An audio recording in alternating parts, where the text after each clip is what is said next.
You were late getting up here. I was defending you. You know, I was trying to stick up for you. But, Thank you, Jim. I always liked Jim. Doing what I could. It's a timing issue. Yeah. Timing. Let me start with what is kind of an obvious question. How does it make you feel to be alongside all these other greats that are at the Rock Walk, Jimmy Page and so forth? What do you feel right now? I feel better now than I did an hour ago. Good. I feel great. Are you talking to us?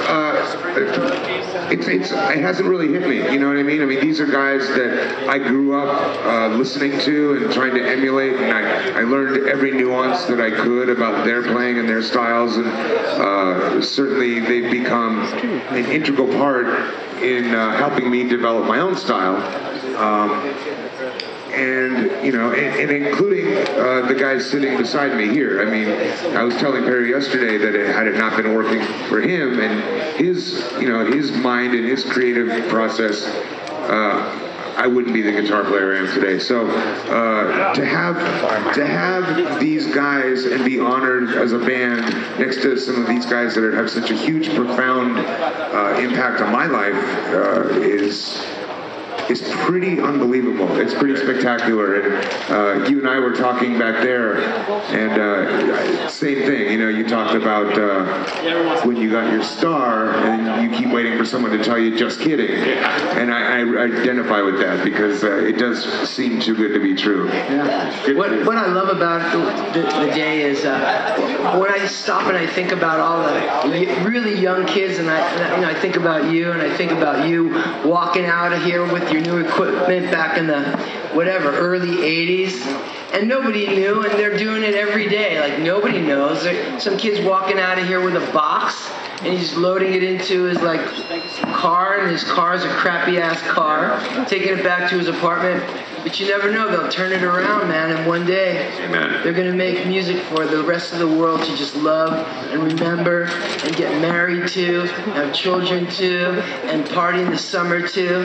So, man, thank you for honoring us, and we honor you guys, and we're really happy that this day happened. Amen. I mean, Jim, you know, the thing about it, and this place offering this, you know, there may be a kid out on the floor right now who's going to be putting his hands in cement 20 years from now. Yeah. You know, and he's just now evolving. So it's really great to have a place like this that gives back to the artists and does so much for the band. And we've been Guitar Center diehards ever since day one. Yeah. I remember our first advance was 10 grand, and we spent about 9,000 of it here. Yeah, the coolest thing was that we didn't have to actually pay for our equipment anymore, or in our minds we didn't. We actually did, but we had a credit with you guys. So we go, okay, go in, and we would say, okay, then I just got to go pick up something, and I just go pick up this and pick up that. And it never really factored in, like I never really considered how much money I was actually, sucking out. Yeah. But anyway, thanks. We didn't realize an invoice was going to come in the mail shortly thereafter. You know, to watch how great you guys get along, and obviously there's genuine affection here. You didn't just show up and, okay, we'll play nice in front of the cameras. They're the same way backstage. I remember when you came out, and like you were just saying about a young kid, you never know. And here you are carrying on the tradition of great LA bands like the Doors and the Byrds and all of this lineage. Yeah. Here you are doing that. Did you ever... The Eagles. The Eagles, yes. We might want to mention them. None of them are from LA, but they're like an LA band. It's amazing. Man, I just love it. Man, you know, we just took a photo session, and for this record, we did it in Laurel Canyon, because we wanted... The album's called The Great Escape Artist. Great escape is so many things. You could be escaping your past. You could be escaping to the great outdoors. And a lot of people in this country escape to Los Angeles. And Laurel Canyon was, for many years, a place where the musicians all hold up. And it just was so indicative of Los Angeles and the sound and what we're doing today. We just really want to honor, and we feel so honored to be a part of this Los Angeles scene. I know I'm kind of, repeating myself about it, but I really mean it sincerely from my heart. And Guitar Center is the epicenter of where to get the equipment. And so that's why all this makes sense to us and why we're kind of excited about this.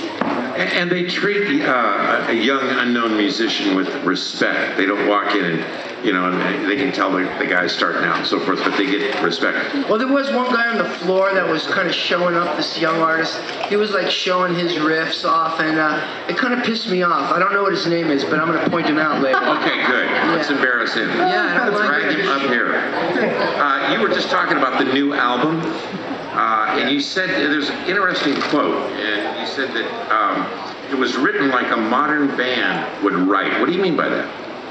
The album? Yes. Well, today, listen, when we look to make music today, we write differently. In the old days, 1984, we would write on an acoustic guitar or an electric guitar, Marshall amp. You plug it in and you go, and it was great. Music of its day is always great, but there's always an evolution. And if you're aware of it and if you're following it, you'll notice that the equipment actually changes the sound. The equipment wiped out jazz. What was it? It was the electric guitar. It wiped it out. That's right. And today we've got, software that can not only go with a guitar and a vocal, but a drum. So if you're keeping current to what's currently out there in the way of equipment, really, it's go to Guitar Center and see what's going on with the tools to make the music. That will change the sound dramatically. Yes. Jim, let me just tack onto that. Like, certainly in the recording process, you can't help but use the tools of your craft as, in some ways as a silent member. They inadvertently become members of the band. But when it came to writing this record, the one thing that did stay the same is, and one thing with Jane's Addiction that's always been the same, is that we don't have one way of doing things. And seeds and song ideas come off a vocal line or off a guitar line or out of a jam, or certainly just plugging into the computer and going at it that way. Yeah. And so we're still open to all the different variables that are a part of the songwriting process, yet utilizing the new technology has really opened up, like I said, a whole nother arena for us. It's been very exciting. Yeah, some kid asked me on Twitter, what's your songwriting process? I said, I'm unprocessed. I'm like, good apple juice. Stephen, you guys are teaming up with the Guitar Center for the Guitar Center On Stage program. It's gonna, as you guys were just speaking about, help new and up-and-coming musicians. Tell us about that. Exactly. There's going to be a band out of this. It's called a contest. It's going to win this contest and get to open up for Jane's Addiction. Wow, fantastic. And back in the late 80s, we opened up for X, Psychedelic Furs, Love and Rockets, Iggy Pop, and Ramones, that's right. And those shows really did change our career, opening up for these guys and getting to play in front of their audiences. And basically stealing them, too, because we put on great shows. And watching their moves and seeing how they work the audience and seeing what they did after the shows, that was kind of fun too. We learned a lot of what to do and certainly a lot of what not to do. Edie Ramone taught me a lot of what not to do. I want a commitment before we stop here that when the new album comes out, you come on the show at KLOS, we do an interview, and we premiere the new album. Would you do that for us? Yeah. I love that. Thank you. Okay, good. That would be an honor. I'm committed. Ladies and gentlemen, Jane's Addiction. Okay, so you guys are going to go do some one-on-ones now, and That's right. great. Thank you all very much, everybody. Thank you very much, everyone. Jim Land.